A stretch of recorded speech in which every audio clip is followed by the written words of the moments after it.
When your child holds you hostage at gunpoint because you turn off the gaming console in the middle of a game just for them to come to supper, are you thinking, as you dial 911, that your child has a mental illness and does not mean to kill despite putting a loaded gun in your face?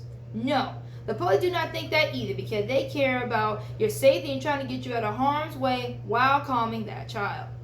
This, even though not the same event, however, was a situation for Walter Wallace family when they called 911 for their son holding a knife and endangering their lives, which ended with him being shot to death on the scene.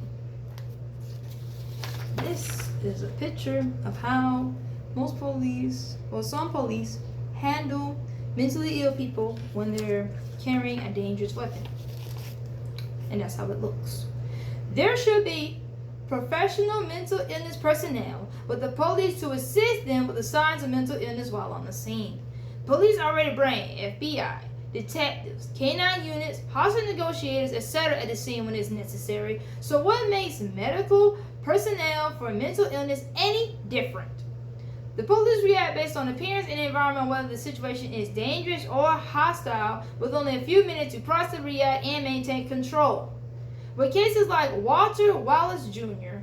and Ricardo Manos, where police respond based off their training, equipment issued, and personal instinct, this shows why police officers should not deal with mentally ill people and have psychologists or psychiatrists assist with stabilizing victims. Based on the study of German police attitude towards mentally ill by Lick states, police officers show a greater social distance towards the mentally ill and a smaller social distance toward people who are emotionally upset but mentally healthy than non-police officers.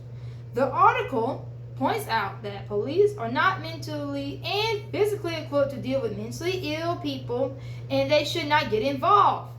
The physical equipped is because each state has their own policy for what an officer can carry, and not all states allow tasers on police for handling situations.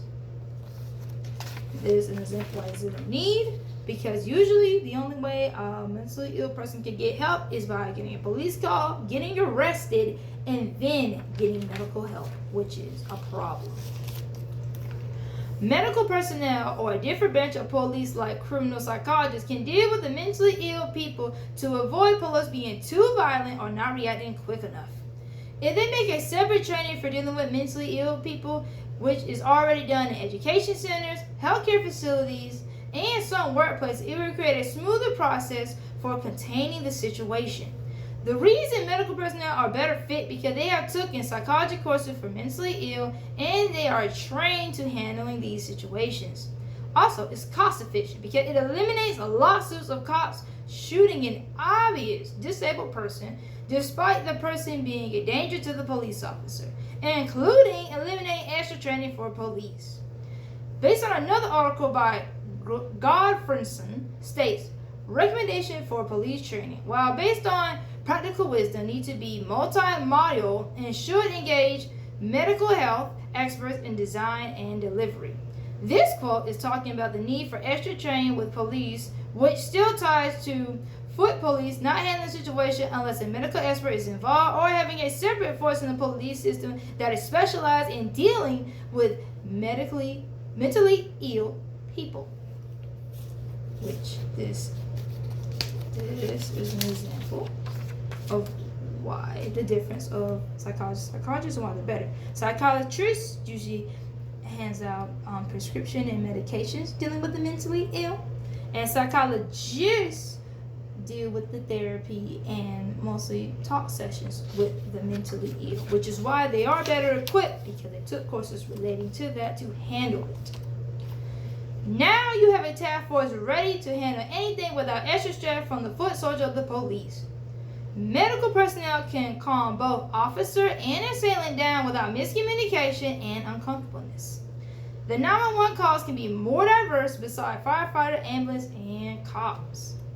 And here's an example of that. An example of that is this. You have, well, this is a bunch of police officers in front of a hospital, but this is an example of how you can have medically personnel with the police officer when a 911 call is ordered. for a mentally ill person, or if they're already told the person is mentally ill. Police should not handle mentally ill-related disabled folks daily and left to professional trained individuals. Thinking that police can handle anything is not a bad thought. However, keep in mind, police are underpaid, dealing with dangerous situations and scenarios, high stress levels, and are regular people too.